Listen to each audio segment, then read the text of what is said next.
জামাত ইসলামী নেতা বীর চট্টলার সিংহপুরুষ জননেতা আলহাজ শাহজাহান চৌধুরীর একটি বক্তব্য নিয়ে রাজনৈতিক অঙ্গনে তোলপাড় শুরু হয়েছে।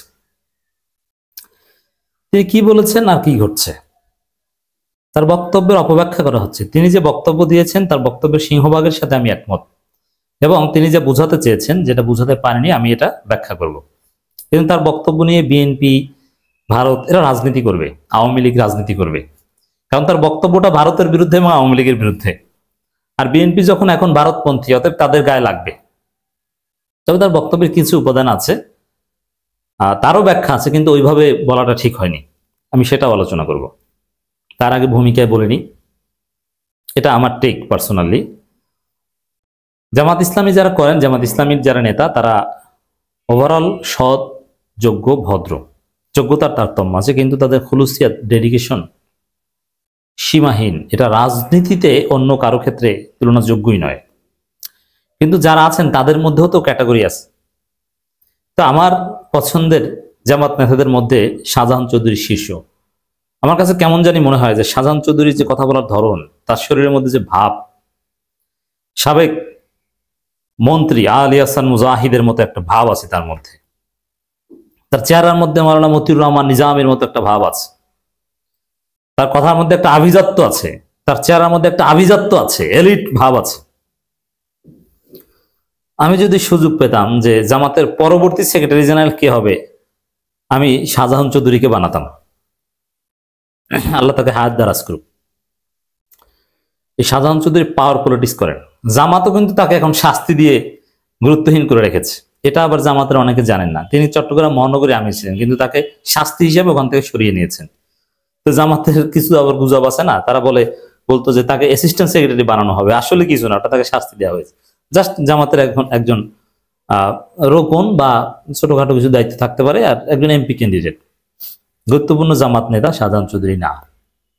কেন জামাত শাস্তি দিয়েছে? ওই যে পাওয়ার পলিটিক্স করেন, এই কারণে যে শাহজাহান চৌধুরী কিছু লোকজনের কাছে অস্ত্র পাওয়া যায়, আবার কিছু চান্দাবাজির অভিযোগ উঠে, প্রতিপক্ষকে মায়ের দেওয়ার, এইসব বিতর্ক এড়াতে জামাত শাহজাহান চৌধুরীকে শাস্তি দিয়েছে। এটা আলাদা আলোচনা। এই শাহজাহান চৌধুরীর বক্তব্য নিয়ে প্রথম আলো শিরোনাম করেছে এভাবে: প্রশাসন আমাদের কথায় উঠবে, আমাদের কথায় বসবে, জামাত নেতা শাহজাহান। এবং বিএনপি পন্থী মিডিয়াগুলো বা বিএনপির লোকজন এমন ভাবে প্রচার করছে যে মানে জামাতের কথায় চলতে হবে প্রশাসনকে। কিন্তু শাহজাহান চৌধুরীর পুরো বক্তব্য কাটছাট করে এই অপব্যাখ্যা করা হচ্ছে। শাহজাহান চৌধুরী তার এই বক্তব্যের আগে যেটা বলেছেন ওটা শুনলে স্পষ্ট যেতে আসলে আমাদের বলতে কি বুঝিয়েছেন। মানে বিএনপি বা দালাল মিডিয়াগুলো, ভারতপন্থী এবং আওয়ামী লীগ বুঝাচ্ছে যে প্রশাসন জামাতের কথায় উঠবে, জামাতের কথায় বসতে হবে, জামাতের কথায় গ্রেপ্তার করতে হবে, এটা বুঝিয়েছে। না, তিনি এটা বলেন নাই। তিনি এখানে পার্থক্য করেছেন ভারতের দালাল ভার্সাস বাংলাদেশপন্থী। তিনি স্পষ্ট করে বলেছেন যে প্রতিবেশী দেশ থেকে পাশের দেশ থেকে বস্তা বস্তা টাকা, অস্ত্র, অমুক তমুক এগুলো আসে, এগুলোর মাধ্যমে প্রশাসন নিয়ন্ত্রণ করে। তিনি এটার বিপরীতে বলেছেন না, ভারত কি বললো, ভারতের দালালরা কি বললো, টাকা দিয়ে এটা হবে না। বাংলাদেশ কি বলল, বাংলাদেশ সরকার কি বলল, বিপ্লবের পক্ষের শক্তির কি বলল, সেই অনুযায়ী প্রশাসন চলবে। আওয়ামী লীগ কিংবা ভারতের কথায় নয়। এখনো ভারত থেকে বস্তা বস্তা টাকা আসছে, ওটা চলবে না। বাংলাদেশের মতো চলবে, এইটা বুঝিয়েছেন। এখানে বিতর্কের কি? এটাকে প্রথম আলো সহ অন্যান্য সবাই মিসলিড করছে, কিন্তু এটা তথ্য প্রযুক্তির যুগ এবং জামাত কিন্তু অনলাইনে ক্ষমতায়, এটা আপনি মনে রাখবেন। জামাত রাষ্ট্র ক্ষমতায় আসে নাই, বিশ্ববিদ্যালয়গুলোতে শিবির ক্ষমতায়, আর বাংলাদেশের অনলাইনে ক্ষমতায় জামাত, এটা জানেন? কারণ ক্ষমতাসীনদের সাথে যেহেতু পারা এত সোজা না, ওরকম যে অনলাইনে জামাতের সাথে পারা এত সোজা না, আপনি জামাতের সাথে পারবেন না। তা আপনি শাহজাহান চৌধুরীকে বিতর্কিত করতে প্রপাগান্ডা ছড়িয়েছেন, মিথ্যা কথা বলেছেন যে প্রশাসনকে জামাতের কথায় চলতে হবে, জামাতের কথায় গ্রেপ্তার করতে হবে। না, বাংলাদেশের কথা চলতে হবে, বাংলাদেশের কথায় গ্রেপ্তার করতে হবে, বাংলাদেশ সরকার আনুগত্য করতে হবে, ভারতের নয়, এটা বুঝিয়েছেন। এতে শাহজাহান চৌধুরী যে লাভ হয়েছে, শাহজাহান চৌধুরী তার বক্তব্যের একটা অংশে কিছু আপত্তিকর ভুল কথা বলেছেন, ওই ভুলটা এখন দামা চাপা পড়ে গেছে। শাহজাহান চৌধুরী এখানে বেঁচে গেছেন, এতে লাভ হয়েছে শাহজাহান চৌধুরীর। বিরাট সুবিধা পেলেন শাহজাহান চৌধুরী। কারণ মূল প্রশ্ন যে প্রশাসন কার কথায় চলবে, এইটাকে নিয়ে ওরা রাজনীতি করতে চেয়েছে। অন্য যে অংশ, ওই অংশ ওরা সামনে আনে নাই। তো ওই অংশ যে শাহজাহান চৌধুরী ভুল, ওটা তিনি বেঁচে গেছেন। মজা না? এই জন্য অনলাইনে জামাত ক্ষমতায় সাথে সাথে বের হয়ে গেছে। সাধারণ চৌধুরী আগে কি বলেছেন, এটা যে ভারত এবং বাংলাদেশের মধ্যে পার্থক্য, ভারতের দালাল এবং বাংলাদেশ পন্থীদের মধ্যে পার্থক্য বুঝিয়েছেন, এটা এস্টাবলিশড হয়ে গেছে এবং যত মানুষ ভুল বুঝেছিল তাদের কাছে পৌঁছে গেছে। পার্শ্ববর্তী দেশ থেকে অস্ত্র এবং বস্তায় বস্তায় কোটি কোটি টাকা দেশে এনে নির্বাচন করবে, নির্বাচন বানচাল করবে, ওইটা চলবে না।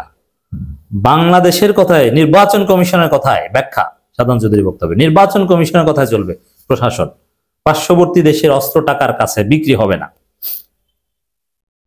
এটা হচ্ছে আসল কথা। এর সাথে দর্শক, প্রথম আলো যে রিপোর্ট করেছে আমরা একটু দেখি। আগামী সংসদ নির্বাচন কেন্দ্র করে পার্শ্ববর্তী দেশ থেকে বস্তা বস্তা টাকা ও অস্ত্র ঢুকবে বলে আশঙ্কা প্রকাশ করেছেন বাংলাদেশ জামাত ইসলামের কেন্দ্রীয় কর্মপরিষদ সদস্য। হ্যাঁ, ঠিকই লিখেছেন, কিন্তু আপনি শিরোনামটা বিভ্রান্তিকর দিয়ে দিয়েছেন। নির্বাচন শুধু জনগণ দিয়ে নয়, যারা যার যার নির্বাচনী এলাকায় প্রশাসনে যারা আছেন তাদের সবাইকে আমাদের আন্ডারে নিয়ে আসতে হবে। আমাদের আন্ডারে বলতে বাংলাদেশের আন্ডারে, ভারতপন্থীদের আন্ডারে নয়। আমাদের কথায় উঠবে, আমাদের কথায় বসবে, আমাদের কথা গ্রেপ্তার করবে, আমাদের কথায় মামলা করবে। ক্লিয়ার? জনগণ আপনাদের বুঝাতে পেরেছে আমাদের কারা। আমাদের মানে বাংলাদেশ, আমাদের মানে নির্বাচন কমিশন, আমাদের মানে ইউনূস সরকার। আর জামাতের কথায় চলবে, এটা তো জামাত কল্পনা করতে পারে না। জামাতের কথায় চলবে, এই প্রত্যাশা জামাত কেন করবে? এটা প্রত্যাশা করতে পারে যারা অতীতে ক্ষমতায় ছিল। জামাত যেহেতু অতীতে ক্ষমতায় ছিল না, প্রশাসনে ওইভাবে জামাতের আধিক্য কখনোই ক্ষমতা আসার আগে আসবে না। অতএব এই প্রত্যাশাই তো জামাত করে না। চট্টগ্রাম নগরের জিসি কনভেনশন হলে জামাত ইসলামে আয়োজিত নির্বাচনী দায়িত্বশীল সম্মেলনে এই বিশেষ অতিথির বক্তব্যে শাহজাহান চৌধুরী কথা বলেন। অনুষ্ঠানের প্রধান অতিথি ছিলেন জামাত ইসলামের আমির শফিকুর রহমান। তবে শাহজাহান চৌধুরীর বক্তব্যের সময় ডাক্তার শফিকুর রহমান মঞ্চে ছিলেন না। শাহজাহান চৌধুরীর এই অংশটা এখন যেটা বলবো, এটা নিয়ে আপনি সমালোচনা করতে পারেন। যার যার নির্বাচনী এলাকায় প্রাইমারি স্কুলের মাস্টারকে দাঁড়িপাল্লায় কথা বলতে হবে, দাঁড়িপাল্লায় কথা বলতে হবে। উচ্চ মাধ্যমিক বিদ্যালয়ের সমস্ত শিক্ষক, নুরুল আমিন নগরের সেক্রেটারি, মানে তার কথা, ভাইদের ফটিকছড়িতে দাঁড়িপাল্লার কথা বলতে হবে। পুলিশকে আপনার পেছনে পেছনে হাঁটতে হবে। ওসি সাহেব আপনার কি প্রোগ্রাম তা সকালবেলায় জেনে নেবেন আর আপনাকে প্রোটোকল দেবেন। এটা তো সত্য কথা। এই বক্তব্যে দুইটা দিক। একটা হচ্ছে যে এটাও আপনি ভুল হিসাবে অপব্যাখ্যা করতে পারেন, কিন্তু এখানেও তিনি ভুল বুঝাতে চাননি। তিনি বলেছেন যে আপনি দাওয়াত দিয়ে আপনি যদি নির্বাচনে জিততে চান, এটা দলীয় নেতাকর্মীদের প্রশিক্ষণ দিচ্ছেন শাহজাহান চৌধুরী। আপনি যদি ভোটে জিততে চান, তাহলে এই সমাজে যারা গুরুত্বপূর্ণ, যেমন প্রাইমারি স্কুলের মাস্টার, হাই স্কুলের মাস্টার, তাদেরকে বুঝান ভাই দাঁড়িপাল্লাই নিরাপদ, দাঁড়িপাল্লায় ভোট দেন। এই দাওয়াতি কাজের নসিহত করেছেন। ঘটনা হচ্ছে এটা। আর ওইটাকে আপনি এমন ভাবে উপস্থাপন মনে হয় যেন তাকে ঘাট ধরে দাঁড়িপাল্লায় ভোট দেওয়াতে বাধ্য করতে হবে। না, এটা না। দ্বিতীয় হচ্ছে পুলিশকে, হ্যাঁ এটা তো ঠিক, পুলিশ আপনার দাঁড়িপাল্লার প্রোগ্রামেও প্রোটোকল দিবে, ধানের শীষ প্রোগ্রামেও প্রোটোকল দিবে। পুলিশের কাজই তো সবাইকে প্রোটোকল দেওয়া, নিরাপত্তা দেওয়া, জনগণকে নিরাপত্তা দেবে যাতে নির্বিঘ্নে প্রোগ্রাম হয়। এখানে শাহজাহান চৌধুরী ভুল কি বলেছেন? ভুল বলেন নাই। বিএনপি শাহজাহান চৌধুরীর বিরুদ্ধে মিথ্যা প্রচারণা চালাতে গিয়ে একটা ধরা খেলো। বিএনপি দেখবেন স্টেটমেন্ট অমুক তমুক কত কিছু, বটফোর্সের লোকজন মাঠে নেমে গিয়েছে এটা নিয়ে, কিন্তু ধরা কিন্তু আগেই খেয়েছে ওরা।